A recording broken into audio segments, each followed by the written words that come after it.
Bahagyang napahinto si Aling Hilda sa paggapas ng damo sa labas ng kanilang bakuran nang mapansin ang isang tao na nakatayo sa kanyang harapan. O Monica, may kailangan ka ba? Aling Hilda, may dala po akong kamote. Maaari po bang makipagpalit ng uulamin? Ayun lang ba? Kabibilad ko lang ng tilapia at bangus, pwede na rin yung lutuin. Salamat po, Aling Hilda. Palagi na lang po kasing kamote at saging ang kinakain namin eh. Walang anuman. Teka, kukunin ko lang ang binilad kong isda. Inilagay sa plastik ni Aling Hilda ang ilang piraso ng pinatuyong isda. Binigyan na rin niya ng bigas ang dalaga upang makakain naman ng maayos sina Monica. O heto Monica, pagpasensyahan mo na lang ang 1 kilong bigas ha. Alam mo naman na medyo matumal ang bentahan ngayon. Tsaka itong binilad kong isda, kung gusto mong patuyuin pa, maaari mo namang ibilad ulit sa araw. Naku, maraming salamat po Aling Hilda. Kayo lang po talagang tumutulong sa amin eh. Pangising tugon ng dalaga sa ginang. Lumabas pa ang kulay dalanda nitong ngipin dahil bata pa lamang ay ngumunguya na ito ng bunga-bunga at apog. Agad niyang iniabot sa ginang ang isang supot ng kamoteng kahoy at saging. Hindi man kailangan ni Aling Hilda ang mga iyon, ngunit mas minabuti niyang tanggapin yon kapalit ng bigas at ulam kaysa manghingi lamang ito. Sa kanya lamang naging mabait ang dalaga dahil pinapakita niya ito ng kabutihan. Kadalasan ay tinataboy ng mga tao si Monica dahil mabaho at nananakit daw ito. Ngunit para kay Aling Hilda ay mabait si Monica kung hindi rin ito sinasaktan. Naku Nay, nagpauto ka na naman sa babaeng yan. Tingnan mo nga yung binigay niya sa'yo. Ilang piraso lang kapalit ang isda at bigas. Mabuti na lang ito kaysa manghingi pa yang si Monica. At saka meron naman akong maibibigay eh. Hindi mababayaran ng konting bigas at pinatuyong isda ang kasiyahan ni Monica nang tanggapin niya yon. Kaya ikaw, huwag kang maging maramot. Sa gayon sunod-sunod ang grasya. Ewan ko sa'yo, Nay. Pwede na kayong tumakbong presidente. Lahat na nanghihingi sa inyo, binibigyan nyo kagad. Ano bang pinuputok ng butsi mong bata ka? Sobra na yun sa paninda ko. Naibalik na ang puhunan ko sa inahango kong isda. Bakit ikaw pa to problemado? Inasanay mo kasi si Monica na humingi sa'yo eh. Tiyak bukas nandito na naman yan. Hindi naman siya ganoon. Kung pagsasabihan kong alanganin ako magbigay, hindi naman yun namimilit. Ang sakin lang, Nay, baka saktan kayo ng babaeng yan. Kahapon binato niya si Aling Wena na nagtitinda sa palengke dahil hindi siya binigyan ng mangga. Ang damot naman kasi ng tinderang yan. Hindi naman niya ikalulugi ang isang mangga. Basta, Nay, huwag niyong sanayin ng babaeng yan na hingi ng hingi sa inyo. Ay, mamasada ka na nga. Ang agay mainit na naman yang ulo mo. Daig mo pa kami ng tatay mong senior citizen. Pailing-iling na lumabas ng bahay si Obet at agad na pinaharurot ang pinapasadang tricycle. Sa tuwing hindi nauubos sa mga isdang tinitinda nila Aling Hilda at Mang Teodoro sa palengke, ay ginagawa nila itong daing. Sa gayon ay hindi ito masira at maaari pa nilang ibenta. Mahirap man ang buhay at kahit kaunti lamang ang kanilang kinikita sa pagtitinda ng isda, ay sapat naman yon upang makaraos sila sa pang-araw-araw na pangangailangan. Nagpapasalamat na si Aling Hilda na kumakain sila ng 3 beses sa isang araw at walang iniindang sakit. Basayang pumasok sa tagpi-tagping bahay si Monica at pinakita sa ina ang dala niyang bigas at daing. Sabi ko sa'yo, Nay makakakain tayo ng isda. May bigas pang kasama na ibinigay ni Aling Hilda. Sa lahat ng tao dito sa ating baryo, si Aling Hilda lang ang naging mabuti sa akin. Hindi niya ako sinasaktan at binubulyawan. Tanging tingin lamang ang tugon ng ina kay Monica. May sakit ito kaya't gano'n na lamang ang pag-aaruga ng dalaga kay Aling Rosalia. Inilipat niya sa palangga ng maligamgam na tubig na pinaglagaan ng dahon ng bayabas upang ipanghugas sa malaking sugat ng ina sa likod nito. Inalalayan niya ito upang makaupo at inunang gamutin ang hiwa sa pisngi ng ina. Nagdikdik din siya ng dahon ng malunggay. Matapos hugasan ang mga sugat ng ina, ay pinahid niya ang katas sa mga sugat nito. Tiisin mo na lang po ang sakit. Maghihilom din po ang mga sugat mo. Napapangiwing inilalayo ni Aling Rosalia ang ulo nito sa anak dahil sa nararamdamang hapdi. Hindi rin siya masyadong nakakapagsalita dahil sa sugat ito sa bibig. Malapit nang maluto ang sinaing ko at makakakain na tayo. Mukhang masarap pa naman ang daing na ibinigay ni Aling Hilda, Nay. Bahagyang napahinto sa pagsasalita si Monica nang hawakan ng ina ang kanyang kamay. Naluluhang hinaplos ni Aling Rosalia ang kanyang pisngi at marahan siyang niyakap. Bakit po, Inay?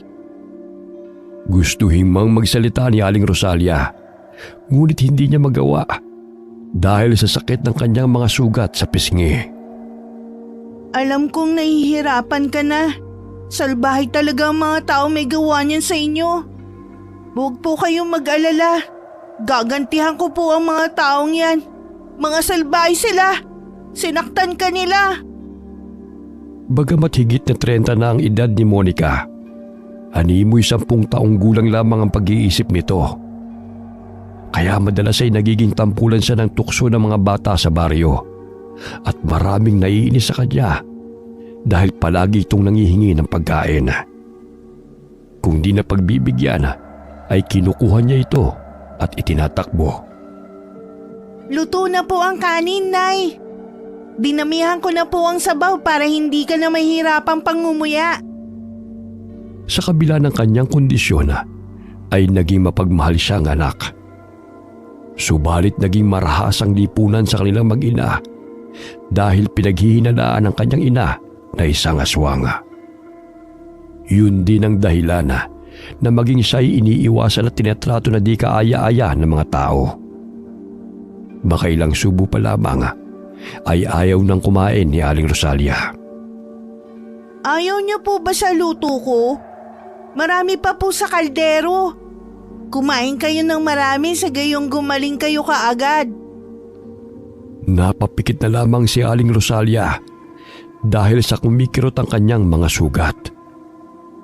Habol hininga siyang napasandal sa dingding habang tinitiis ang sakit ng katawan. Inilabas niya ang kanyang dila. Nandilat ang mga mata ni Monica nang lumabas ang itim na mutyang bato sa bunganga ng ina. Nay, hindi maaari. Kapag kinuha ko yan, tsak mamamatay ka. Katulad ni Lola. Hindi ba siya na nagpapalakas sa'yo? Hinawakan siya ng mahigpit ng ina at nangungusap ang mga mata nitong kunin ng anak ang batong itim. Dahil hindi na niya kaya ang paghihirap dulot ng matinding sugat. Gamit ang mahabang dila, isinubo niya ang itim na bato sa bibig ng anak. Wala nang nagawa si Monica kundi ang tanggapin ang bato na ibinigay ni Aling Rosalia. Animoy na dulas lamang yun sa kanyang lalamunan ng kanyang dunukin. Ilang sandali pa, napapikit na ang kanyang ina. Inilapag niya ang pinggan sa mesa nang mapansin na hindi na gumagalaw si Aling Rosalia. Nay, ano nangyayari sa inyo? Gumising po kayo, Nay! Umiiyak na tinapik-tapik ni Monica ang pisngi ng ina. Ngunit naramdaman niya na hindi na ito humihinga. Humahagulgol niyang niyakap ang ina dahil alam niyang nawala na ito ng buhay. Malungkot na inihiga ni Monica si Aling Rosalia sa papag. Umiiyak siyang nagbungkal ng lupa upang doon na ilibing ang ina malapit sa kanilang tinitirahan. Ilang oras pa ang lumipas. Tuluyang nanigas ang katawan ni Aling Rosalia. Ngunit sinikap ni Monica na ilibing ang ina ng mag-isa. Nay, bakit mo ko iniwan? Ikaw na lang ang aking kasama. Tsaka kinamumuyan din ako ng mga tao. Paano na ako ngayon, Nay?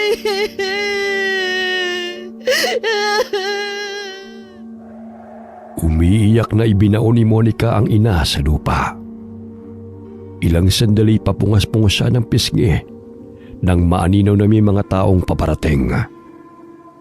Dali-dali siyang pumasok sa kanilang dampa. Sumilip siya sa butas ng dingding upang sipatin kung saan patungo ang mga tao. Nakahinga siya ng maluwaga nang lumagpas ito sa kanilang bahay. Wala siyang ideya kung anong totoong ginagawa ng ina kapag umaalis ito ng bahay tuwing sasapit ng gabi. Sinasabi lamang nito na maghahanap ng makakain.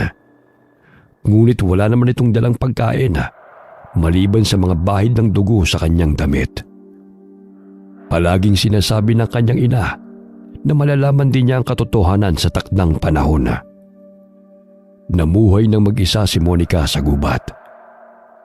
Paminsan-minsan ay lumuluwas siya ng baryo upang humingi ng makakain. Araw-araw niyang dinadalhan ng bulaklak ang puntod ng ina. Hindi rin niya nakilala ang kanyang ama mula pagkabata. Tanging sa kwento ng ina lamang niya naririnig ang pangalan ng kanyang ama. Ayon sa kanyang ina, ay namatay ito nang sunugin ang kanilang dating bahay. Kaya't napadpad sila sa kabundukan ng Bukidnon nang sila'y makatakas. Naisipan ni Monica na lumuwas ng baryo upang humingi ng pagkain. Naubos na rin ang mga kamuteng kahoy na kanyang tanim, kaya't kinakailangan niyang makahanap ng makakain. Hoy lalaki, pahingi naman ng barya oh. Nandito ka na naman. Ang aga-aga manghihingi ka na. Wala pa nga akong pasahero eh. Bibigyan mo ko ng piso o babasagin ko tong salamin ng motorsiklo mo. Sumusobra ka na, Monica ha? O ito, lumayas ka na. Nabibwisit ako sa pagmumukha mo. Wala ka nang ginawa kundi mamirwisyo ng tao. Salbahe ka! Ikaw yung anak ni Aling Hilda na masungit. Mabuti pa ang nanay mo mabait. Salbahe ka! Salbahe! Umalis ka na nga. Ang baho mo eh. Ice mid na umalis si Monica sa harapan ni Obet. Napakusot naman ang ilong ng lalaki dahil sa panghi ni Monica. Pambihirang amoy ng babaeng yun. Nakakamatay. Oh anak, bakit ganyan ang mukha mo? Bilhan mo nga muna ako ng yelo kay Carlos. Kulang kasi ang nabiling yelo ng tatay mo eh. Yan kasi si Monica eh. Ang aga-aga humingi ng barya. Muntik pang sirain ang salamin ng motorsiklo ko. Binigyan mo na sana kaagad. Hindi yung ang dami mo pang sinasabi. O siya, pagkabili mo ibigay mo na lang ang yelo sa tatay mo. May ihahatid akong isda sa suki ko. Sinunod na lamang ni Obet ang ipinag-uutos ng ina. Maya-maya'y nakita ni Aling Hilda na pinapalo ng isang tindera si Monica dahil kinuha ang isang dalandan na ibinibenta nito. Aray! Aray, tama na! Nasasaktan ako! Ay, tama na yan, Ale! Nasasaktan na si Monica, oh! Madamot yung babae na yan, Aling Hilda. Ayaw akong bigyan. Nagugutom na ako eh. Halika, Iha. Sa susunod, huwag kang basta-basta kukuha ng mga tinitinda nila. Masama yun. Talagang magagalit sila.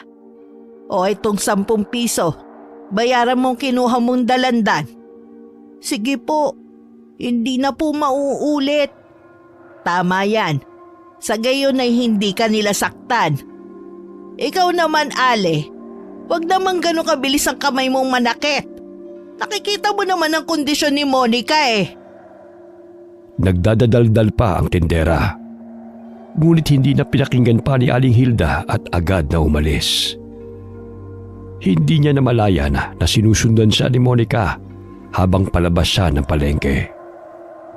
Aling Hilda, kailangan mo po ba ng tulong? Ako na magbubuhat ng basket ninyo. Nandiyan ka pala, Monica. Hindi na. Magaan lang naman ito eh. Malapit lang naman ang bahay ng pagbibigyan ko nito. Ganun po ba? Maraming salamat po sa pagligtas nyo sa akin Balang araw makakabawi rin po ako sa kabutihan ninyo. Huwag mo nang alalahanin yon. Basta ang habiling ko sa'yo na huwag kang kumuha ng mga bagay na hindi mo pagmamayari.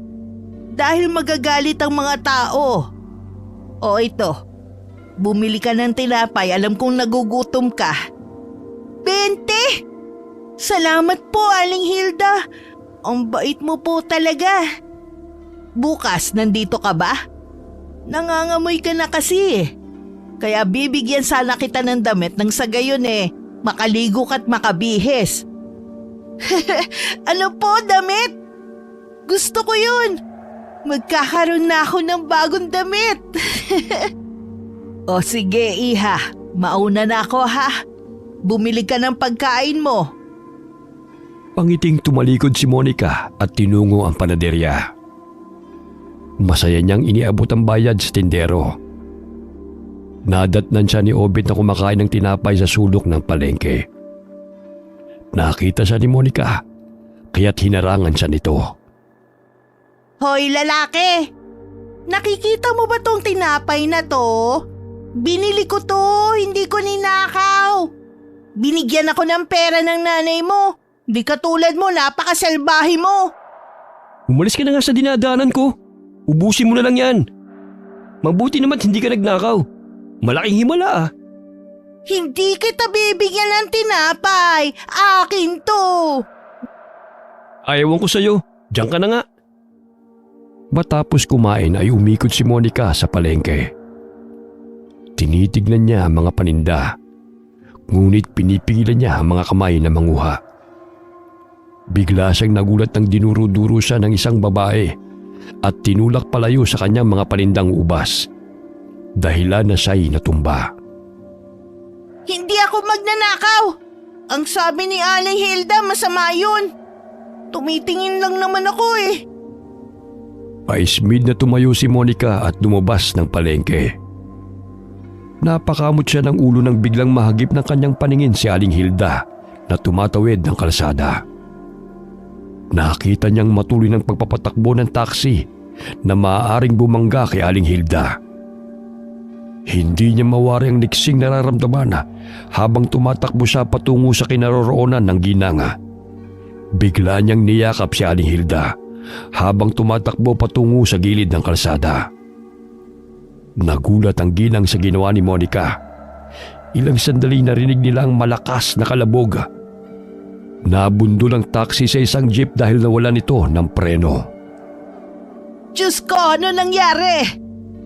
Aling Hilda, ayos ka lang ba? Napasubsob silang dalawa sa tambakan ng mga basura.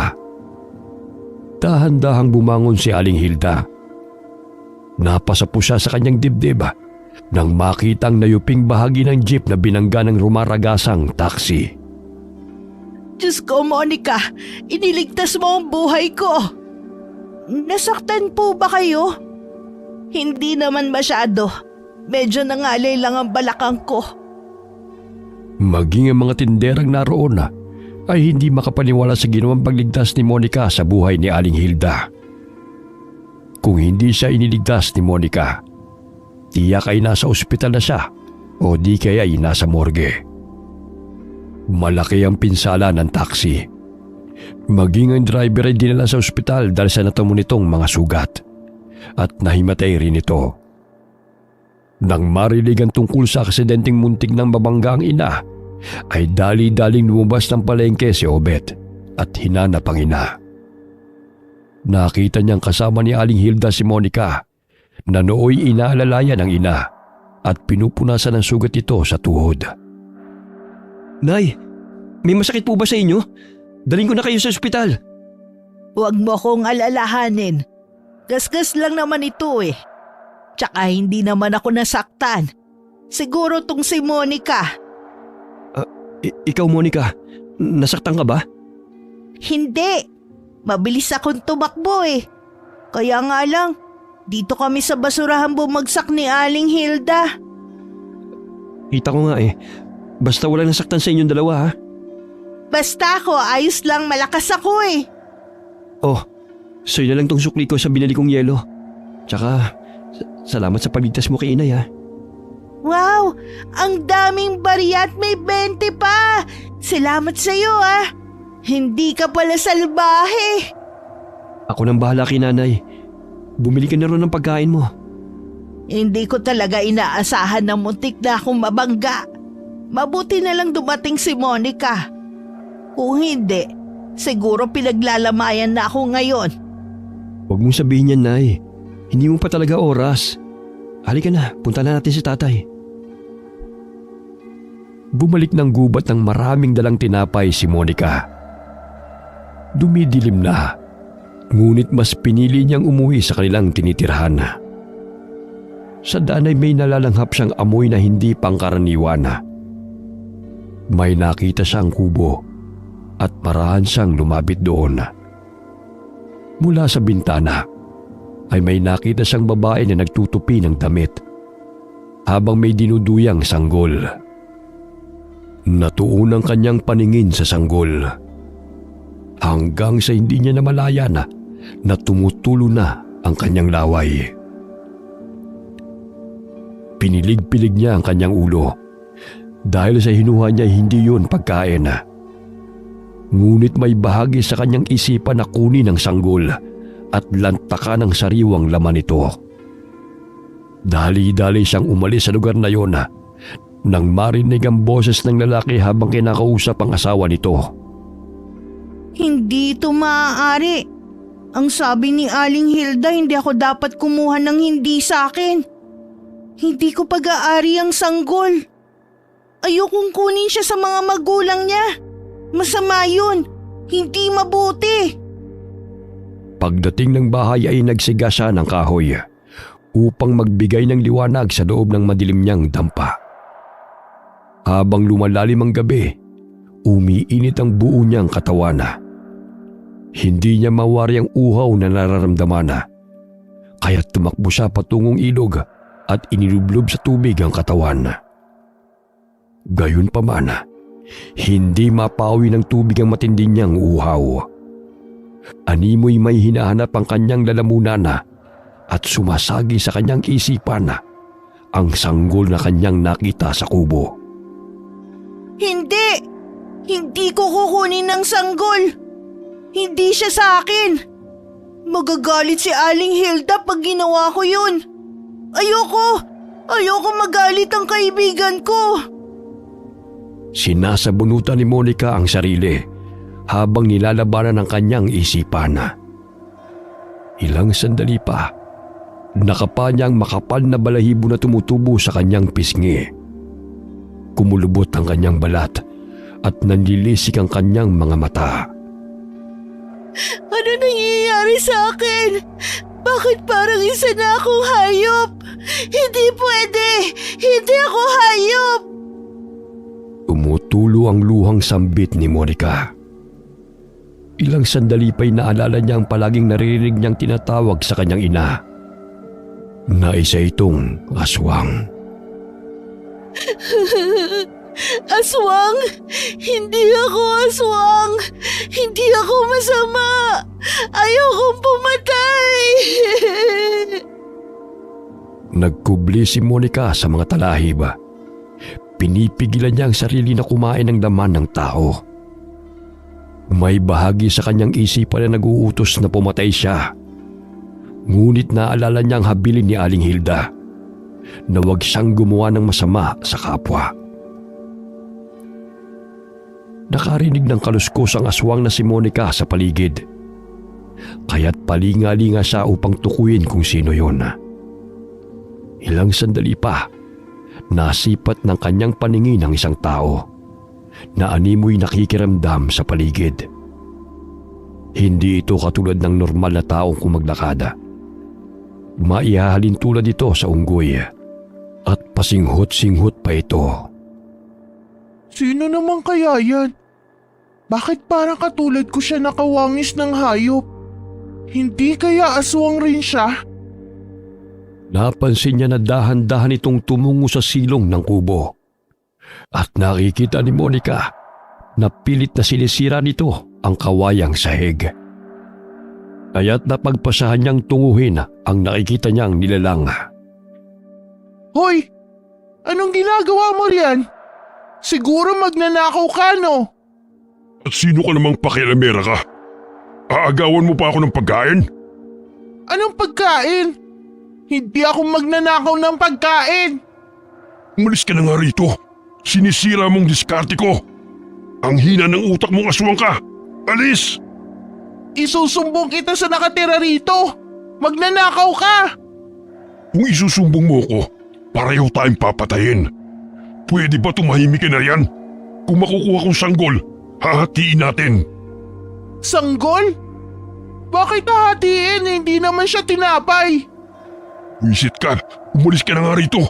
Aswang ka, pero hindi mo naman pagkain natin mga aswang. Sanggol, buntis, bata, basta laman at dugo. Saan bang planeta ka galing? At hindi mo alam ang mga bagay na yan. Planeta? Sa gubat lang ako nang galing, bakit? Umalis ka na nga. Mauhuli pa ako dahil sa kamangmangan mo. Tuluyang sinira ng lalaking aswang ang kawayang sahig. Napangisi ito ng matanawang sanggol katabi ng ina nito habang mahimbing ding natutulog ang ama. Pinahaba ng lalaking aswang ang dila nito upang kunin ang sanggol na hindi nararamdaman ng mag-asawa. Ngunit malakas siyang binatukan ni Monica. Hoy, masama yung gagawin mo. Hindi mabuti ang magnakaw. Kailan pa naging mabuti ang aswang, ha? Lintik ka. Kapag hindi ko nakuha ang sanggol, ikaw ang papatayin ko. Napapikit ang mga mata ni Monica nang sikuin siya ng lalaking aswang at natamaan siya sa mata. Dahil sa inis ay sumigaw si Monica, kaya nagising ang ama ng sanggol. Magnanakaw! Magnanakaw! Tulong! Tulong! Magnanakaw ng sanggol! Kumaripas ng takbo si Monica at nagtago sa talahiban. Akmang tatakbo ang lalaking aswang, ngunit naipit ang kanyang dila sa kawayang sahig dahil sa pagkataranta. Lintik kang babae ka. Mahuli lang kita. Lalamutain ko talaga yung mukha mo. Malakas na atungal ang pinakawalan ng lalaking aswang nang putuli ng ama ng sanggol ang kanyang dila. Hindi ito magkamayaw sa sakit. Tumakbo ito sa kasukalan habang naluluhang napasapo sa kanyang bunganga. Lumaylay ang dumurugo niyang dila at hindi mapigilan ang atungal dahil sa naramdamang sakit. Napapangisi si Monica habang nagkukubli sa mayayabong na talahib. Naaninaw niyang lumabas ng kubo ang lalaki upang tugisin ang aswang na muntik nang kumuha ng kanilang anak. Aswang din pala ako. Baka alis na nga dito. Baka ako pa ang pagkamali na magnanakaw ng sanggol. Buti nga sa kanya. Ha? Kailan pa ba naging pagkain ng sanggol? Ang alam ko lang kainin ay ang tinapay, daing at kamote. Tsaka mga prutas na tinitinda sa palengke. Ang bobo naman ng lalaking yun. Hindi alam kung ano ang pagkain. Pigil hinangang nagkubli ang lalaking aswang sa kasukalan. Naanino niya na papalapit ang lalaking tumutugi sa kanya, kaya't napahalukip-kip siya sa pinagkukublian. Ilang sandali bumalik ang lalaki sa kubo nang hindi siya nito nakita. Lintik kang babae ka. Sinira mo pang diskarte ko. Ngayon lang ako nakasalamuhan ng aswang na walang alam at napakahina ng utak. Naging palaisipan kay Monica ang pagbabago niya ng anyo. Patuloy niyang hinahaplos ang mabalahibong balat at kulubot na mukha. Magbabago pa kaya ang mukha ko bukas? Paano na ako makakaharap kay Aling Hilda kung ganito ang itsura ko? Bibigyan pa naman ako ng bagong damit. Paano na ako nito? Nakatulog si Monica dahil sa labis na pag-iisip. Kinabukasan ay nagising siya at kinapa ang sarili. Labis ang kanyang galak nang makita na nagbago ang kanyang balat at nanumbalik sa normal na tao. Ay, salamat naman! At wala nang butas-butas sa mukha ko. Nawala na rin ang makapal na mga balahibo sa balat ko. Pero paano kaya nangyari yun? Hindi ko naman nakita si inay na nagkaganito Maging si Lola. Umaliwalas ang mukha ni Monica dahil naglublob siya sa ilog nang makaramdam ng init ng katawan. Nawala ang dungi sa kanyang mukha. Yun nga lang ay basa pa rin ang kanyang damit. Pakanta-kanta pa siyang nagtungo sa bahay ni Aling Hilda nang bigla niyang nabangga ang isang lalaki na naglalakad sa daan. Nakilala niya yun na isang hardinero na nag-aalaga ng mga bulaklak at mga pananim sa plaza. Pasensya na, Ginoo. May piso ka ba riyan? Pambili lang ng makakain. Pailing-iling lamang ang lalaki. Ngunit hindi inalis ang kamay nito na nakatakip sa kanyang bibig. Nagpatuloy na lamang sa paglalakad si Monica at inabangan si Aling Hilda sa labas ng bahay nito. Oh, Monica, 6:00 pa lang ng umaga. Bakit nandito ka na? Sinabi kasi ni Aling Hilda na bibigyan niya ako ng damit Nandyan ba siya? Kukunin ko na ang damit. Grabe, hindi talaga makapaghintay. Hihintayin ko na lang siya dito sa labas.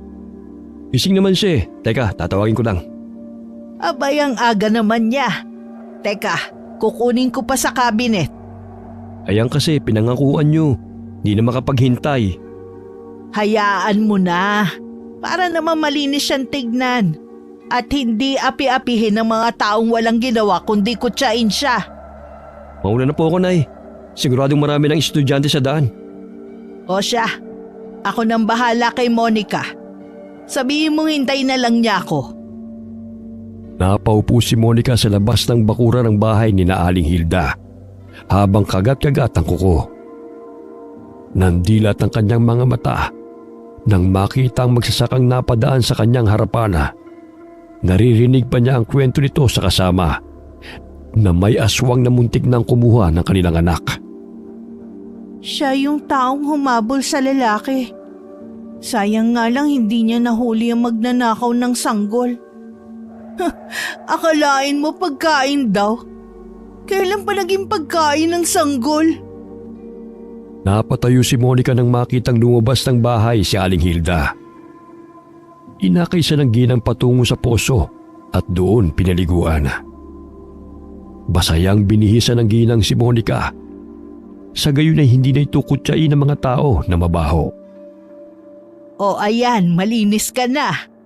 Kinakailangan mong maligo sa gayon ay hindi ka magkasakit. Lalo nang hindi ka iwasan ng mga tao. Malamig po kasi. At saka hindi po ako sanay maligo dahil wala naman akong mga damit. Kaya simula ngayon maliligo ka na. Dahil marami akong damit na ibibigay sa'yo. Tsaka huwag ka na rin gumala kung saan-saan. Baka pagdiskitahan ka pa ng masasamang tao. May kamalig sa labas ng bakuran. Pwede ka matulog riyan. Doon na lang po ako sa bahay. Salamat po sa pag-alala at sa mga damit, Aling Hilda. Siya nga po pala, dinalan ko kayo ng saging. Nakuha ko sa gubat. Nag-abala ka pa. Hindi mo naman kailangan na gawin pa yan Tulong ko na to sa'yo. Alam kong mabait kang bata. Hindi lang nakikita ng ibang tao.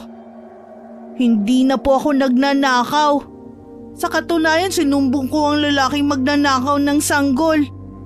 Kaya lang hindi siya nahuli ng magsasaka. Napakunot ang noo ng ginang sa kung ano ang ibig sabihin ni Monica. May mga bagay itong sinasabi na hindi niya maintindihan. Ngunit pinapahinggan na lamang niya ang kinukwento ng dalaga. Batid niyang hindi normal ang pag-iisip ni Monica, kaya't kung ano-ano ang kumakawala sa bibig nito. Aling Hilda, kinakain ba ang sanggol? Ha? Hindi. Paano mo naman nasabi yan? Kasi yung pangit na lalaki eh. Nakita ko siya. Gusto niyang sirain ang silong ng kubo. Sabi ko sa kanya masama ang magnakaw. Pero pinagalitan niya ako. Tapos sinabi niya sa akin na kung saan daw planeta ako nang galing. Sabi ko sa gubat naman ako nakatira. Pangit na lalaki. May papaliwanag mo ba ang itsura niya? Mapula ang mata niya. Tapos kulubot ang balat at maraming buhok sa dibdib. Sabi po niya aswang daw siya. Kaya sumigaw ako at tumakbo dahil nanakawin niya ang sanggol. Totoo bang sinasabi mo? Hindi po ako nagsisinungaling. Nakita ko siya. Galit nga siya sa akin eh. Hindi makapaniwala si Aling Hilda sa sinabi ni Monica. Matapos niyang linisin at pakainin si Monica, ay sumama ito sa palengke. Ngunit nagkahiwalay rin sila dahil nanlilimos at nanghihingi ng mga pagkain ito sa mga mamimili. Buong araw na hindi nakita ni Obet sa paradahan ng tricycle si Danilo, isang hardinero sa plaza.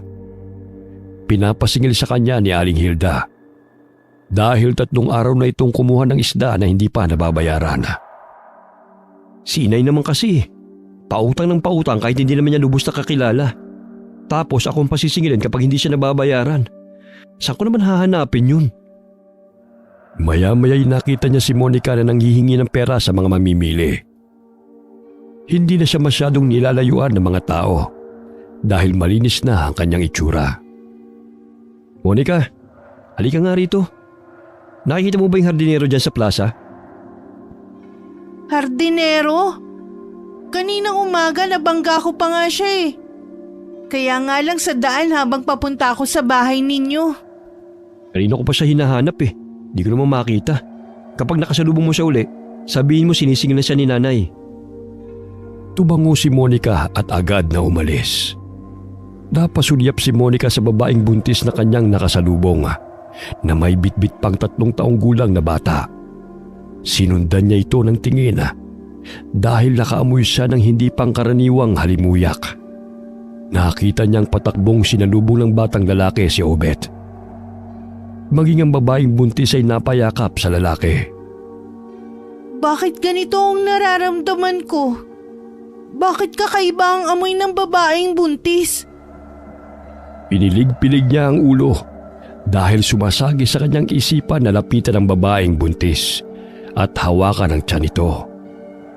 Ngunit nanaig sa kanyang isipan na pagagalitan naman siya ni Obet. Kaya't dali-dali siyang lumabas ng palengke at nabangga niya ang isang lalaki. Uy, ikaw! Ikaw ang hardinero sa plaza, no? Tumango ang lalaki, ngunit tikom pa rin ang bibig nito. Napansin ni Monica na hindi ito mapakali at tila may hinahanap. Uy, sandali lang bago ka umalis. Pinapasabi ni Obet na sinisingil ka na ni Aling Hilda sa utang mong isda sa kanya. Bayaran mo na daw si Aling Hilda. Kanina ka pa hinahanap ni Obet. Naiinis na ang lalaki sa kakulitan ni Monica. Hindi niya pinatapos ang babae sa pagsasalita. Umalis na ito. Ngunit sinusundan pa rin siya ni Monica kahit saan man siya magpunta. Ayan si Obet, bayaran mo siya sa utang mo. Obet! Obet! Ito yung hardinero na hinahanap mo. Napalingon si Obet dahil sa ingay ni Monica. Animoy nagniningning ang mga mata ng hardinero nang makita ang babaeng buntis na kasama ni Obet. Hindi na naalis ang tingin nito sa asawa at anak ng lalaki. Hoy! Bakit napatulala ka na riyan? Ayan si Obet oh! Bayaran mo na ang isda na inutang mo kay Aling Hilda. Magsasalita sana ang hardinero, ngunit sa tuwing ibubukan ito ang bibig ay napapangiwi ito. Naanimoy may iniindang sakit. Lumapit si Obet sa kanila at siningil ang hardinero. Matapos magbayad ay lumakad ito palayo. Ngunit malagkit ang tingin nito habang napapalingon sa kinaroroonan ng asawa ni Obet. Aba, ang galing mo maghanap, Monica. Eto 20, dahil mabait ka. Akin na to. Sa susunod sabihan mo ko kung sino ang sisingilin, Obet ah. Dahil hahanapin ko. Basta bigyan mo ko ng 20. Ay grabe ka, malulugi na tayo niyan. 10 piso lang sa susunod. Pag marami ka na singil, marami ka rin 10. O sige. Sino pa bang sisingilin ko? Yung mga tindera malapit sa tindahan nila Aling Dina. Lahat sila dyan may utang kay nanay. Singilin mo silang lahat dyan. Pag nakabayad, bibigyan tayo ng 100. Sumasakit na ang ulo ko sa palagi ipagpabukas na bayad eh. Napakakunat singilin. Napangiti si Monica nang marinig ang sinabi ni Obet. Dahil magkakaroon siya ng 10 piso. Kaya simula nung araw na yun ay palagi na rin niyang kinukulit ang mga tinderang ayaw magbayad kay Aling Hilda. Tisay, bayaran mo na ang utang mo kay Aling Hilda, sabi ni Obet. 1 taon na raw yun eh, pero hindi ka nagbabayad. Halos mapahiya na ang mga tindera sa araw-araw na paniningil ni Monica. Sa inis ni Tisay ay sinugod niya si Obet sa paradahan ng tricycle at binulyawan. Oh, bakit ikaw pa ang galit? Ikaw na nga itong nangutang eh. Hindi naman kasi pinupulit ni Inay ang perang pinahiram sa'yo. Ginagamit yun ng kasing kabaitan ni Inay eh. Ipagagamot mo yung anak mong may sakit. Pero nalaman ko, pinaayos mo lang pala yung buhok mo sa salon. Huwag mo nga ako pinaglulukot, Tisay. Wala, magbayad ka na. Magbayad ka na, Tisay. Tingnan mo, pinagtitinginan ka na ng mga tao oh. Maganda ka pa naman, pero ang dami mo palang utang. Nanlilisik na ang mga mata ng babae dahil sa galit at napapahiya na siya sa maraming tao. Dumukot siya ng pera sa bulsa at inis na ibinigay kay Obet. Maging ang ibang nangutang ng mga tindera kay Aling Hilda ay kusa na lamang nagbayad dahil ayaw mapahiya katulad kay Tisay na kagagawan ni Monica. O ito, 100 Monica. Sabi ko sa'yo kapag nasingil na sila, bibigyan kita. O, ayan. Ang galing mo. 100? Marami na akong mabibili nito. Sabi ko sa'yo magbabayad sila, Obet eh. Napatigil sila sa pagtatawanan nang dumating si Aling Hilda sa kanilang kinaroroonan. Narinig niya ang tungkol sa paniningil ni Obet na ikinagalit ni Tisay. Ano tong pinag-agawa mo kay Monica, Obet? Ayun, dinaldalan ako ni Tisay dahil pinahiya niyo raw siya. Aba, siya pa talaga may gana magreklamo. Dapat lang talaga mahiya siya kasi sinungaling na ubod pa ng kulat kung singilin. Ito yung pera na binayad ng mga tinderang pinautang mo. Sa susunod, huwag na kayo magpadala sa awa, Nay, ha? Niloloko ka lang ng mga yan. Pasalamat kayo kay Monica. Ang galing palang maningil nito. Ay nako, Iha. Pagpasensyahan mo na tong si Obet, ha? Kung ano-anong kalokohan ang itinuturo sa'yo. Umuwi ng maraming pagkain si Monica. Napadaan siya sa tapat ng bahay ni Aling Hilda. Bahagya siyang napahinto dahil sa hindi mapigilan ng mabangong amoy na nalanghap na nagmumula sa loob ng bahay. Lumabas ng bahay si Grace upang kumuha ng mga sinampay. Napangiti sa kanya ang babae, kaya't tumugon rin si Monica. Hindi nito mapigilan ang sarili na matitigan ng tiyan ni Grace. Nakaramdam siya ng pagkatakam nang makita ang 6 na buwan na pinagbubuntis nito. Nanumbalik ang kanyang wisyo nang marinig ang tricycle na pinapasada ni Obet. Oh, Monica, bakit hindi ka lang sumabay sa amin? Naglakad ka pa. Gusto ko lang kasi maglakad-lakad. Sige, mauna na ako. Ingatan mo ang sanggol sa sinapupunan ng asawa mo ha. Baka nakawin. Ha? Sino magnanakaw? Mauna na ako. Bago pa ako abutan ng dilim sa daan. Malayo-layo pa ang lalakarin ko eh. Mag-iingat ka sa daan. Baka may makasalubong kang mga loko-loko dyan. Ingatan mo ang anak mo. Gumagala ang magnanakaw sa gabi. Agad na umalis si Monica. Gayon na lamang ang pagtataka ni Obet kung ano na naman ang ibig sabihin ni Monica.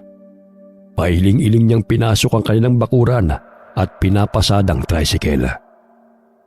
Napasulyap si Obet sa kalsada. Naaninaw niya ang isang lalaki nagmamasid sa kanilang bahay. Ngunit dumakad ito palayo ng kanyang mapansin. Tinulungan na lamang niya ang asawa sa pagkuha ng mga sinampay na damit dahil bahagya siyang nakaramdam ng kaba sa pagkakataong yun. Mabuti naman at naisipan ng umuwi ni Grace, anak. Mahirap na kasi siya pa ang mag-aalaga sa kanyang ina gayong lumalaki na ang tiyan niya. Kaya nga po, Nay, pinakiusapan ko yung kapatid niya na kumari sila na muna mag-alaga kay Nanay Maring. Hindi mo naman maalis sa asawa mo ang mag-alala sa kanyang ina. Lalo na't kalalabas pa lamang ng ospital. Sinabi ko sa kanya na magpahinga rin. Siya yung buntis pero siya pa yung nag-aasikaso kay Nanay Maring. Alam mo namang nag-iisang babae lang yung asawa mo sa 5 magkakapatid. Bunso pa, kaya ganun kung magmahal. Bukas ako na munang pupunta sa bahay ni Nanay para mabisita ko naman at dalhan siya ng pagkain. Para sa ganun makapagpahinga naman ng maayos si Grace at hindi na pwede sa kanya magbiyahe na malayo. Matapos maghapunan ay agad na nagpahinga ang mag-anak sa kanilang silid. Maagang nakatulog si Grace at ang kanilang anak na si Binoy dahil sa pagod. Mahigit 2 oras din ang kanilang biniyahe sakay ng bus.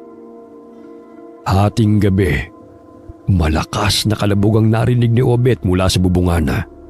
Kaya napabalikwas siya ng bangon. Lumabas siya ng bahay upang tignan kung ano ang pinagmumulan ng ingay. Napansin niyang may lumundag mula sa kanilang bubong at kumaripas ng takbo patungo sa kasukalan. Nagising din si Aling Hilda at Mang Teodoro. Napansin nilang lumabas ng bahay si Obet at may dala pa itong flashlight. Muling pumasok ng bahay si Obet. Naging palaisipan sa kanya ang aninong kanyang nakita patungo ng kasukalan. Ano ba ang bumagsak sa bubungan? Bakit ang lakas ng kalabog? Nay, may nakita kong lumundag mula sa bubong. Hindi kaya aswang yun? Naalala ko yung sinabi ni Monica na ingatan ko raw ang aming anak dahil may magnanakaw na gumagala. Yun din ang sinabi niya sa akin noong nakaraang araw. Akala ko'y gawa-gawa lang niya ang kwento. Alam mo naman si Monica, isip bata.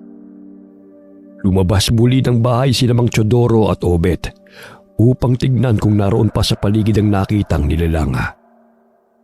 Maya-maya'y nasipat ni Obet na may kapiraso ng tela na nakasabit sa kawayang bakod. Sa isip niya'y napunit ang damit ng aswang nang tumakas ito. Sa di kalayuan, natatawang pinagmamasdan ni Monica ang aligagang lalaking aswang habang siya'y naroon sa itaas ng puno. Lingid sa kaalaman nito na si Monica ang may kagagawa na ng malakas na kalabog sa bubungan ni Aling Hilda. Akala mo makukuha mo ang sanggol? Hindi ako papayag na nakawin mo ang anak ni na Grace at Obet. Pahagik-gik na sambit ni Monica. Nang makita niya ang lalaking aswang na dahan-dahang gumagapang sa bubungan ng bahay ni Aling Hilda, ay agad siyang dumampot ng malaking bato at inihagis yun sa bubungan. Sa gayon ay makalikha yun ng ingay. Ganun na lamang ang pagkataranta ng lalaking aswang dahil sa pagbagsak ng malaking bato sa bubong na siyang dahilan na magising si Obet. Sino naman kayang bumato sa bubungan? Palagi na lamang naaantala ang aking misyon. Hindi bale, babalikan ko ang buntis na yun. Sisiguraduhin ko na makukuha ko ng sanggol. Bumalik ng dampa si Monica. Ngunit hindi pa rin siya tumitigil sa kakatawa nang maalalang reaksyon ng lalaking aswang. Kinapa niya ang kanyang mukha, ngunit naroon pa rin ang mga balahibo sa kanyang pisngi. Hindi na naman siya nagtagumpay sa pagnanakaw ng sanggol. Hindi ako papayag na saktan niya ang mga kaibigan ko. Masama ang aswang na yun. Humiga si Monica upang matulog. Ilang sandali iminulat niya ang kanyang mga mata nang makarinig ng mga kaluskos na nagmumula sa labas ng kanyang dampa. Napansin niya na kumakaripas ang takbo ang lalaking aswang dahil may mga taong humahabol sa kanya. Dali-dali siyang lumabas at umakyat sa mayabong na puno. Nagkubli siya sa mga dahon. Sa gayon ay hindi makita ng mga tao ang pangit niyang anyo. Naririnig niya ang mga tao ng galit na pinaghahanap ang lalaking aswang. Naninaw niya na may 2 lalaking pumasok sa kanyang dampa. Ano naman ang gagawin ng mga taong yan sa bahay ko? Hindi naman ako ang aswang na hinahabol nila. Kunot noong sambit ng aswang na si Monica. Ilang sandali lumabas ng bahay ang 2 lalaki nang marinig na tinatawag na sila ng mga kasamahan. Namilog ang mga mata ni Monica at malakas na pumalahaw nang may tumamang matulis na bagay sa kanyang tagiliran. Bigla siyang nabuwal mula sa sanga na kanyang pinagkukublian at bumagsak sa lupa. Aray! Ang sakit ng balakang ko! Nandilat ang mga mata ng aswang na si Monica nang makitang pinalibutan siya ng mga kalalakihan at itinutok sa kanya ang mga patalim. Hindi ako ang aswang na hinahabol ninyo! Hindi ako masama! Pakiusap, huwag niyo akong patayin! Sa di kalayuan ay tumatawa ang lalaking aswang nang maaninaw na natuon ang pansin ng mga taong humahabol sa kanya kay Monica. Pangisi siyang tumakbo palayo upang tumakas. Hindi niya nakitang may sanga ng kahoy na humaharang sa kanyang daraanan. Dahil sa bilis ng kanyang pagtakbo, malakas na sumalpok ang kanyang noo sa sanga. Dahilan na bumagsak siya sa lupa at nawalan ng ulirat. Nakumpirma ng isang lalaki na hindi yun ang aswang na kanilang hinahabol. Dahil nasisiguro nitong lalaki ang aswang na sumira ng kanilang dingding. Nagkaroon ng pagkakataong makatakas si Monica nang mabitiwan ng lalaki ang kanyang braso dahil sa kanyang pagpupumiglas. Patawad, hindi ko gusto itulak ka. Pero hindi ako masamang aswang na inaakala ninyo. Kumaripas ng takbo si Monica at tuluyan ng nakalayo sa mga kalalakihan. Dahil sa madilimang paligid, hindi napansin ni Monica ang lalaking aswang na nakahandusay sa damuhan. Bigla siyang natisod at bumagsak sa katawan nito. Aray, ano ba yan? Paharang-harang ah! Sinipa-sipa niya ang aswang na lalaki sa inakalang sa ngayon ng kahoy na humaharang sa daan. Nagulat siya nang bigla itong gumalaw, dahilan na siya'y bumalikwas ng bangon. Bumangon din ang lalaking aswang at galit na hinarap si Monica. Ikaw na naman? Alam mo namumuro ka na sa akin ha? Puro na lang kamalasan ang natatamo ko sa tuwing dumadating ka. 2 misyon ang naantala dahil sa 2 kamalasan. Ikaw nga itong may atraso sa akin eh. Napagkamalan ako ng mga lalaki na ako ang hinahabol nila. Nahulog tuloy ako sa puno. Bayaran mo ang pinsalang nagawa mo sa akin. Luka-luka ka ba? Anong babayaran? Wala akong utang sa'yo. Dinakma ng lalaking aswang ang mukha ni Monica dahil sa panggigigil nito sa babaeng aswang. Nakaramdam ng sakit si Monica, kaya't malakas niyang kinagat ang kamay ng lalaking aswang, dahilan para umatungal ito ng malakas. Yan! Yan ang nababagay sa'yo! Salbahe ka! Buisit ka talagang babae ka. Mahuli lang kita uli. Papatayin na kita! Halos maputo ng mga daliri ng lalaking aswang sa lakas ng pagkagat ni Monica. Tumutulo pa ang dugo sa kamay nito nang mabitiwan siya ng kalabang aswang. Narinig ng mga kalalakihan ang malakas na palahaw ng aswang, kaya't hinanap nila ang pinagmumulan ng ingay. Kumaripas ng takbo si Monica at dali-daling nagtago sa mga talahib. Iniwan niyang namimilipit sa sakit ang lalaking aswang. Maya-maya'y nakaramdam siya ng pagod, kaya't paika-ika siyang lumakad patungo sa puno ng mangga. Bahagya siyang napasandal at hinaplos-haplos ang nangangalay na bewang. Batid niyang malayo na yun sa mga taong tumutugi sa kanya, kaya't napapikit siya hanggang siya'y nakatulog. Kinaumagahan ay nagising si Monica dahil sa ingay ng mga batang nangangahoy. Sinusundot pa ng mga ito ang kanyang pisngi upang tukuyin kung buhay pa ba siya. Nagulat ang mga bata nang siya'y bumangon sa pag-aakalang nawala na siya ng buhay. Ay naku, mga pasaway na bata. Akalain mo yun na pagkamalan pa akong patay. Napansin niya ang bahid ng dugo sa kanyang damit. Naalala niya na marahil dugo yun na nagmula sa sugat ng lalaking aswang na kanyang nakalaban. Natakot siya baka may makita sa kanya sa ganoong ayos. Tinungo niya ang ilog upang maligo. Sa paraang yun ay matanggal ang dugo sa kanyang damit. May ilang mga kababaihan na naglalaba na nakakita sa kanya na naglulublob sa tubig. Pilit niyang tinatanggal ang dugo sa kanyang damit, kaya't bahagyang natakot ang mga ito kay Monica. Teka, huwag kayong matakot, hindi ako masamang tao. Gusto ko lang maligo rito. Ang masama yung lalaki. Dali-daling umalis ang mga kababaihan sa ilog dahil sa takot kay Monica.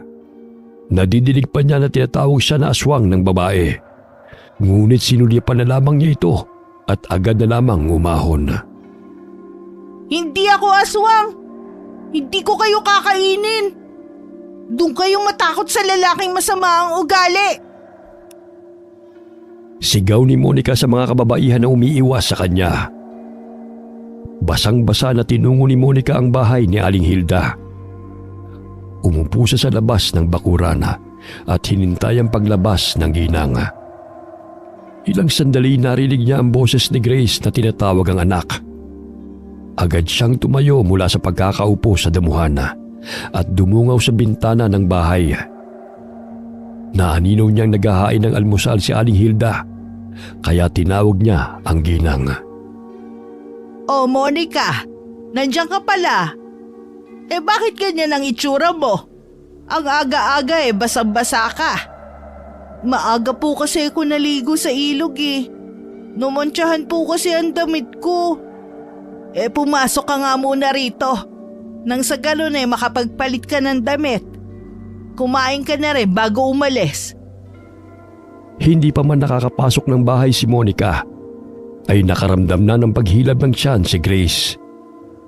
Hindi niya maipaliwanag ang sakit. Wari na nigas dahil sa pagpupumiglas ang sanggol sa kanyang sinapupunan. Kinuha ni Aling Hilda ang langis sa kanyang tukador upang ipahid sa tiyan ng manugang. Laking gulat niya nang makita na umaapaw ang langis at walang tigil sa pagbula. Dumungaw siya sa labas ng bahay. Ang tanging nakita lamang niya na naroon ay si Monica. Biglang kinabahan si Aling Hilda at dali-daling inalalayan si Grace na pumasok ng kwarto at sinarado niya ang pinto. Ben, samahan mo muna ang nanay mo, ha? Huwag mo siyang iiwan.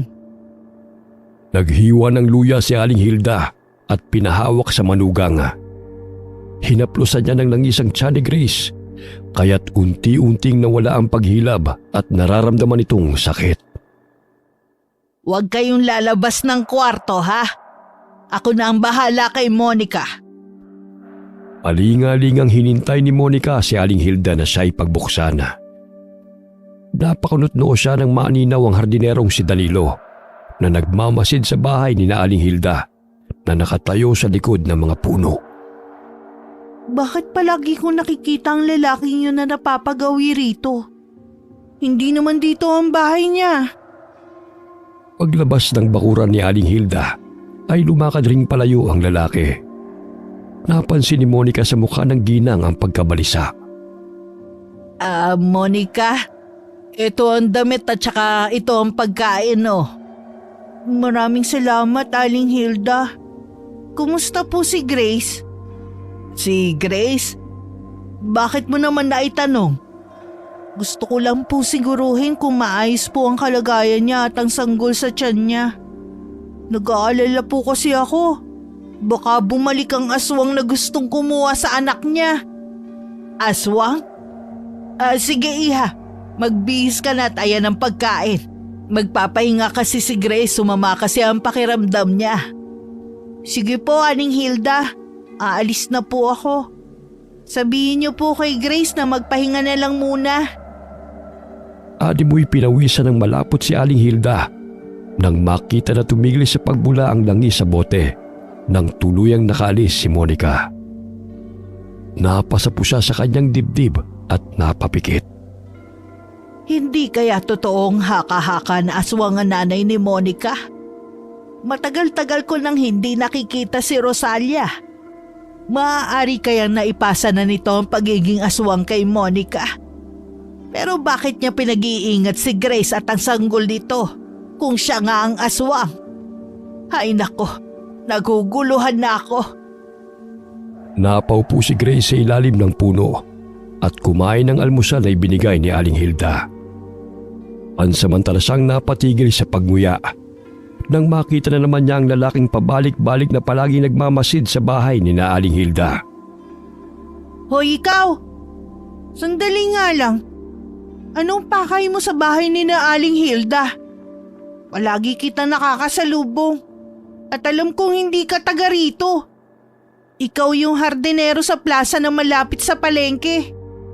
Bakit wala ka sa plaza? Bakit ka nandito? Ay binibisita lang akong kamag-anak. Malapit lang dito ang bahay. Pakailan mo ba? Ilan lang naman ang mga bahay dito. Alam ko kung sino ang nakatira.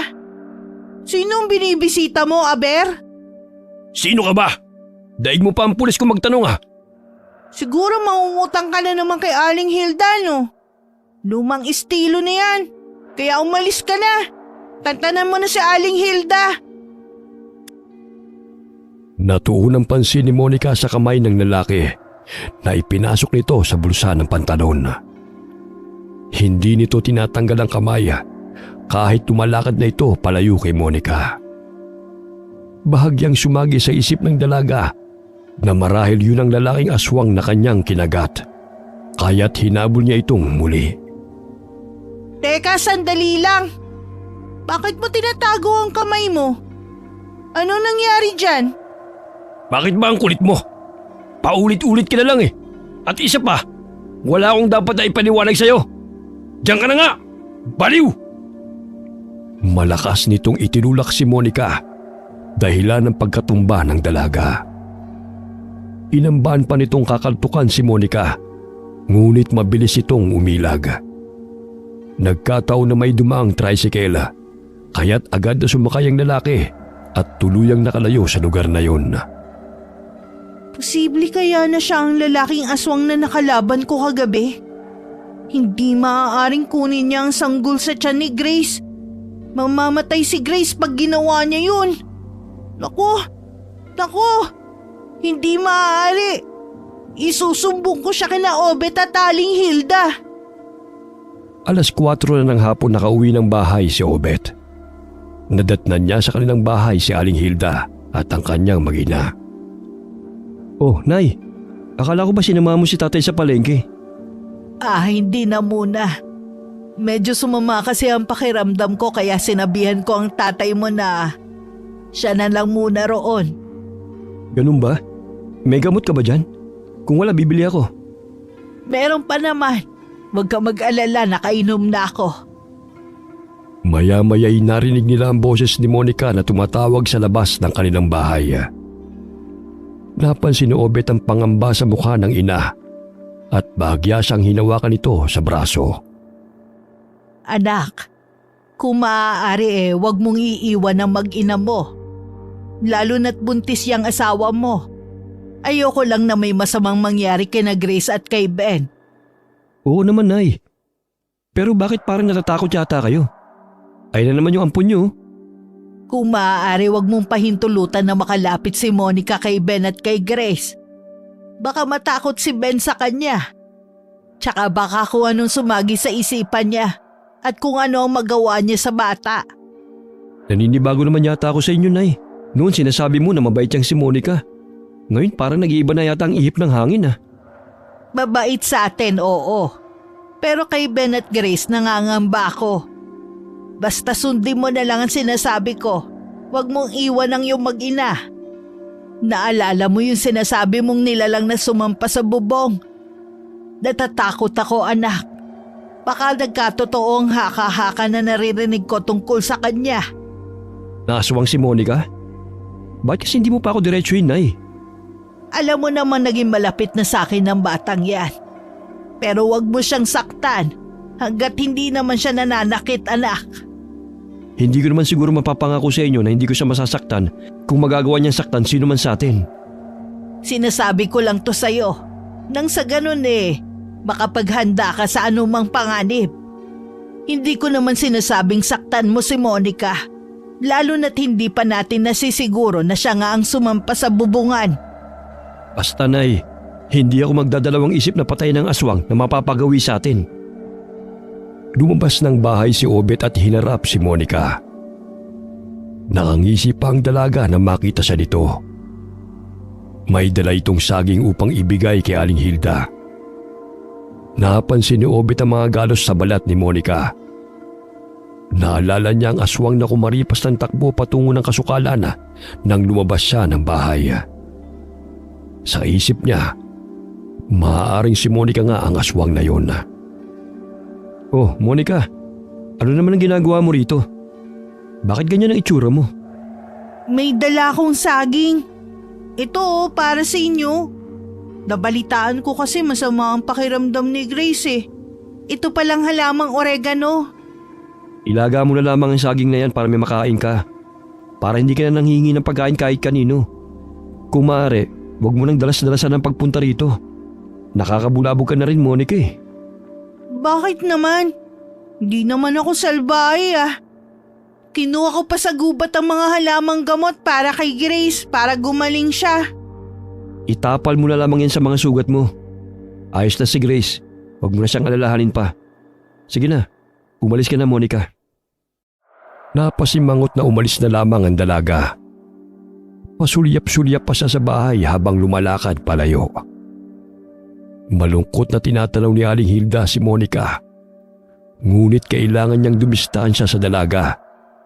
Lalo na't matindi ang kanyang kutob na isa itong aswang. Para na rin sa kaligtasan ng kanyang manugang at mga apo. Patawad, Iha. Kinakailangan kong layuan ka.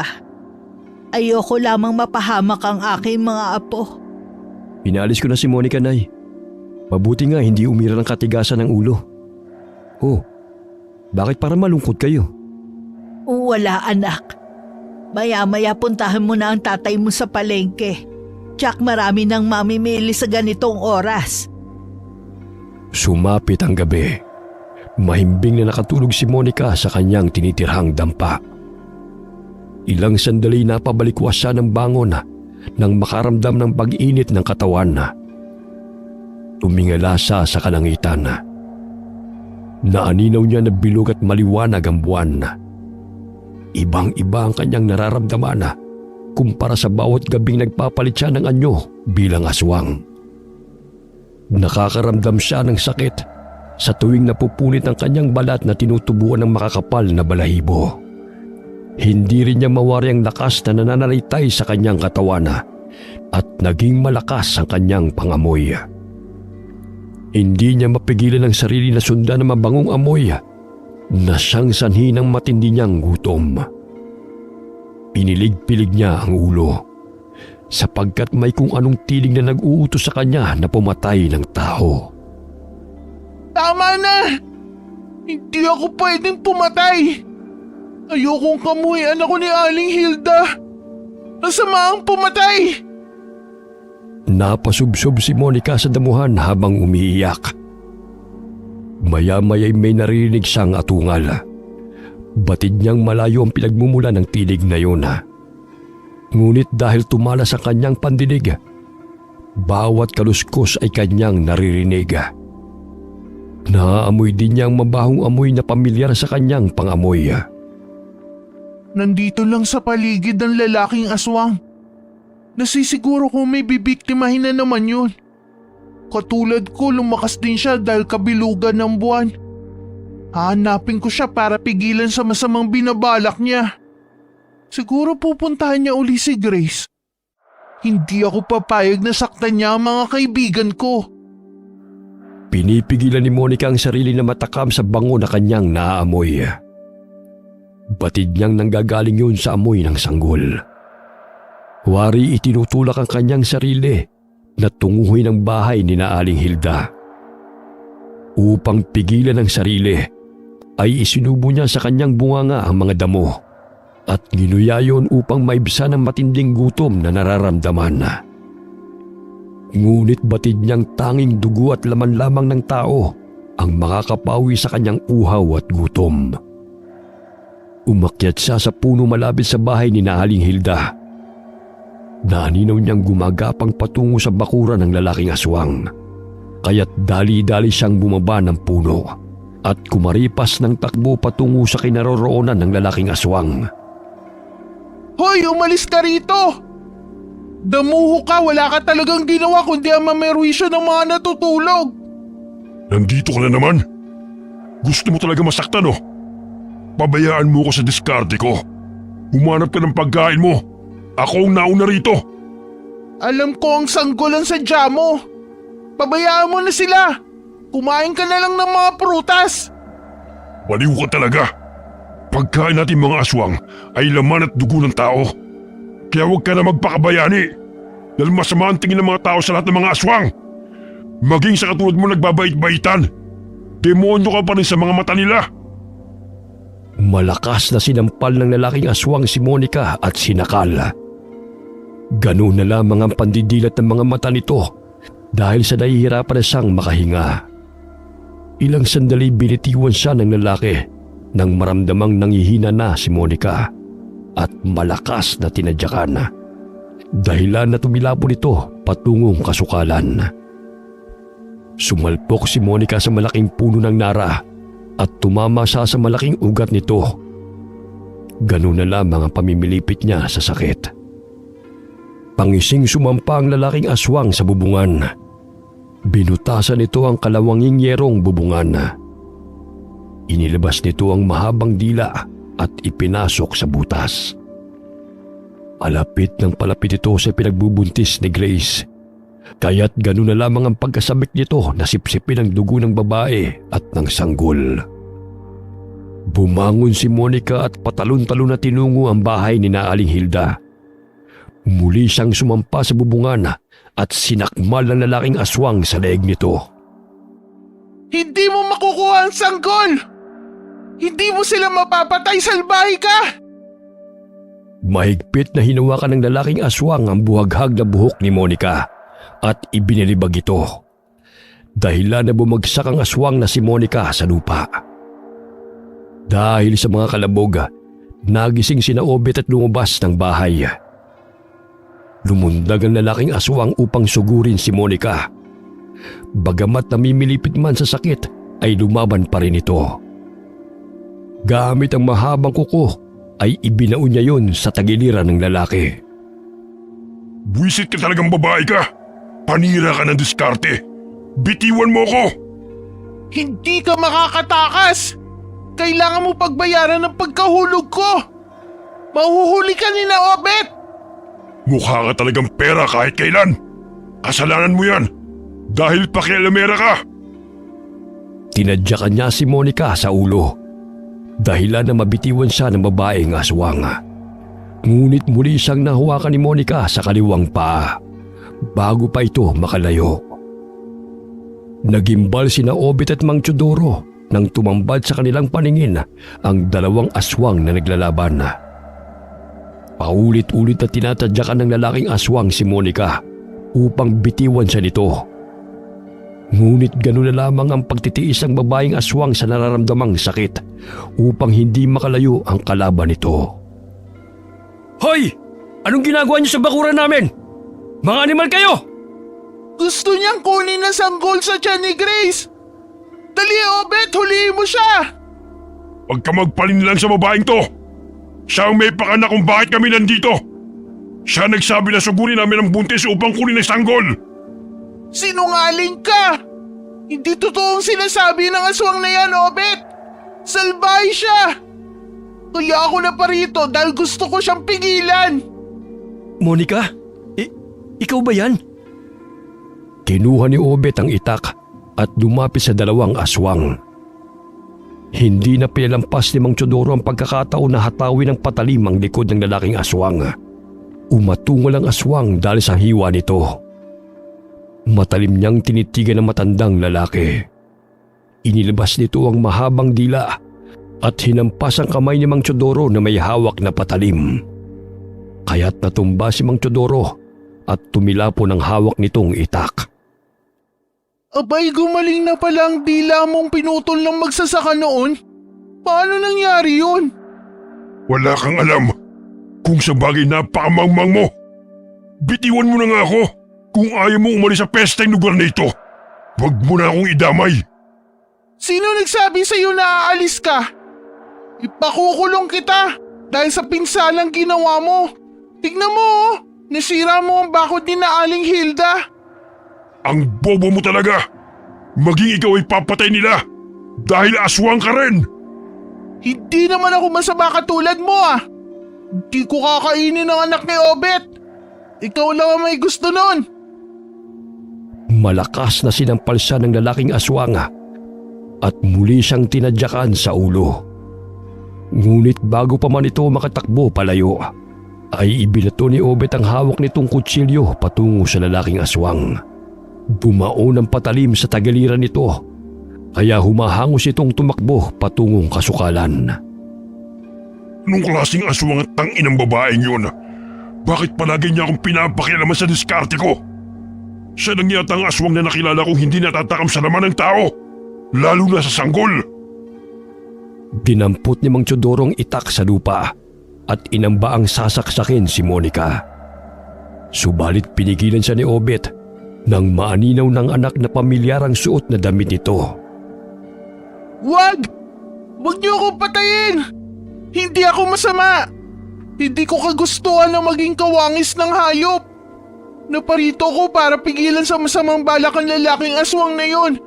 Hindi ko kayang saktan kayo ng mga kaibigan ko. Maniwala kayo sa akin, Obet! Monica? Totoo bang ikaw yan? Ako to, Obet! Hindi ko gusto ang maging ganito. Huwag niyo akong patayin, pakiusap! Ay, kailangan natin mahuling lalaking aswang. Natitiyak ko mapanganib siya kaysa kay Monica. Sumilip ng bintana si Aling Hilda. Hindi siya nagkakamali na si Monica ang nakikita niyang nakahiga sa lupa habang nagmamakaawa sa kanyang mag-ama.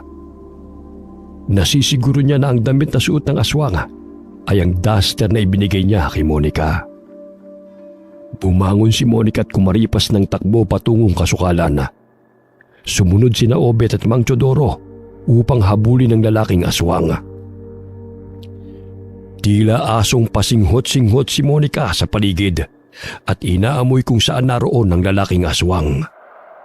Tumingala siya sa isang puno at nasipat niya na doon nagkukubli ang kanyang kalaban. Nariyan ka lang pala. Pinahirapan mo pa ako. Obet! Narito ang salbahing pangit na lalaki. Lintik kang babae ka. Bakit ayaw mo akong tantanan, ha? Wala ka talagang kadala-dala. Dinaganan nito si Monica at kinalmot ng paulit-ulit. Gayon na lamang ang pagsangga nito sa pagsugod ng kalabang aswang. Malakas nitong ibinaon ng matatalim na kuko sa sikmura ni Monica, dahilan na mapahiyaw ito sa labis na sakit. Mapatay mo nga ako, pero sisiguruhin kong maaabutan ka ni na Obet para hindi ka na makaperwisyo sa mga tao. Ikaw sigurong anak ni Rosalia. Katulad mo, isa rin siyang pakilamera. Dahil sa pangingialam niya sa akin, siya pa ang tinugis ng mga tao. Kaya ngayon, sisiguraduhin ko mapapatay rin kita. Nakakaramdam na ng panghihina si Monica. Bahagya siyang napaluha nang marinig ang sinabi ng kalaban na siyang dahilan ng pagkamatay ng ina. Nanghihina may hindi pa rin niya pinapakawalan ng lalaking aswang. Maya-maya'y narinig niya mga yapak na papalapit sa kanilang kinaroroonan. Buong lakas niyang sinakmal ang leeg ng lalaking aswang, kaya't sumirit ang dugo nito. Palipat-lipat ang tingin ni Obed sa dalawang aswang na naglalaban. Hinataw niya ng itak ang lalaking aswang. Dahilan na nagtamo ito ng malalim na sugat sa braso. Nabaling ang atensyon nito kay Obed, kaya't tumalon ito sa harapan ng lalaki at pinulupot ang mahabang dila nito sa leeg ni Obed, kaya't nabitiwan nito ang itak. Ilang sandali dumating si Mang Teodoro at inihagis ng aswang si Obed patungo sa kinaroroonan ng matanda, kaya't nabuwal silang dalawa. Hindi niyo ako mapapatay! Mga lalampalan mga tao! Malakas na humalakhak ang lalaking aswang. Hindi niya napansin na dahan-dahang dinampot ni Monica ang itak ni Obed. Paglingon ng lalaking aswang sa kanya, walang awa niyang tinusok ang mata nito gamit ang patalim. Paulit-ulit niyang ginawa yun, kaya't palakas ng palakas ang atungal ng aswang. Dahil sa galit ni Monica, ay tinabas niya ng itak ang ulo ng kalabang aswang. Bumulagta ang katawan nito sa lupa, na nabiyak ang ulo nito. Umalahaw sa iyak si Monica nang maalalang na mayapang ina. Salbahe ka! Ikaw palang pumatay kay inay! Lumapit sina Obed at Mang Teodoro sa kinaroroonan ni Monica. Tumambad sa kanilang harapan ng walang buhay na lalaking aswang. Doon na patunay ni Obed na hindi si Monica ang aswang na gustong pumaslang kay Grace at sa sanggol, kundi ang lalaking aswang. Obed, hindi ako masama! Hindi ko gusto maging pangit ang itsura ko! Pakiusapan niyo akong patayin! Umiiyak na nagmamakaawa si Monica sa mag-ama. Ilang sandali may naaninaw sila na paparating ng mga tao na may daladalang lampara. Magtago ka na, Monica, bago ka pa nila maabutan. Kami nang bahalang humarap sa mga tao. Salamat, Obed! Aalis na ako! Mag-iingat ka, Monica. Salamat sa tulong mo. Nakangiti habang paika-ikang lumakad palayo si Monica. Marami siyang natamong sugat, kaya't naghanap siya ng mga halamang gamot upang maibsan ang nararamdamang sakit. Sumambulat sa paningin ng mga kalalakihan ng nakahandusay na aswang na lalaki. Nalaman nilang may sumugod na aswang sa bahay ni Obed dahil sa ingay at malakas na atungal ng aswang. Huwag na kayo mag-alala pa. Ayan yung aswang na sumugod sa aming bahay. Napatay ko siya. Lingid sa kaalaman ng mga kalalakihan na pinatakas ni Obed ang aswang na si Monica. Sumapit ang umaga. Napatda si Obed ang makilala ang aswang nang magpalit ito ng anyo bilang tao. Hindi sila makapaniwala na ang hardinerong si Danilo yun. Nagtulungan silang maghukay ng lupa upang mailibing ang aswang na naghasik ng lagim sa kanilang baryo. Simula nang mamatay si Danilo, ay wala nang napapabalitang may aswang na sumusugod sa mga kabahayan. Nag-aalala na rin si Aling Hilda kung ano na kalagayan ni Monica. Hindi siya makapaniwala na sa kabila ng kanyang paghihinala na maaaring sapitin nila kay Monica, ay iniligtas pa sila mula sa kapahamakan. Lalo na ang manugang na si Grace at ang pinagbubuntis nito. Samantala, umalis si Monica sa dampa na kanyang tinitirahan at nanirahan sa kabundukan malayo sa mga tao. Wala siyang pinagsisisihan ng paslangin ng aswang na pumatay sa kanyang ina at gustong manakit sa pamilya ni Aling Hilda. Labis ang kanyang pasasalamat kay Obed dahil sa kabila ng kanyang pagiging aswang ay hindi siya nito ipinagkanulo sa mga tao. Bagkus binigyan siya nito ng pagkakataong makatakas at mamuhay ng payapa sa kabundukan. Upang malibang ay nagtanim ng mga halamang gamot si Monica at mga kamoteng kahoy. Sa gayon ay hindi na siya manghihingi ng pagkain sa mga tao. Maluhaluhang dinampot ni Aling Hilda ang mga bunga ng kamoteng kahoy na nakatali malapit sa pintuan ng kanilang bakod. Palinga-linga siya sa paligid at umaasang makikita niya si Monica. Nasisiguro niyang kay Monica nang galing ang mga kamoteng kahoy na yun. Lingid sa kaalaman ni Aling Hilda na nagkukubli lamang si Monica sa likod ng puno at lihim siyang tinatanaw nito. Pasensya ka na, Aling Hilda. Ayokong magalit ka sa akin. Lalo na't isa akong aswang. Pero pangako, magiging mabuti ako at hindi mananakit ng mga tao tulad ng sinasabi mo. Nilisan ni Monica ang naturang lugar matapos na pumasok si Aling Hilda sa bahay nito. Lihim na lamang na binibisita ni Monica ang kaibigan dahil sa takot na itaboy siya ng ginang, lalo na at nalaman itong isa siyang aswang. Wakas. Bahagyang napahinto si Aling Hilda sa paggapas ng damo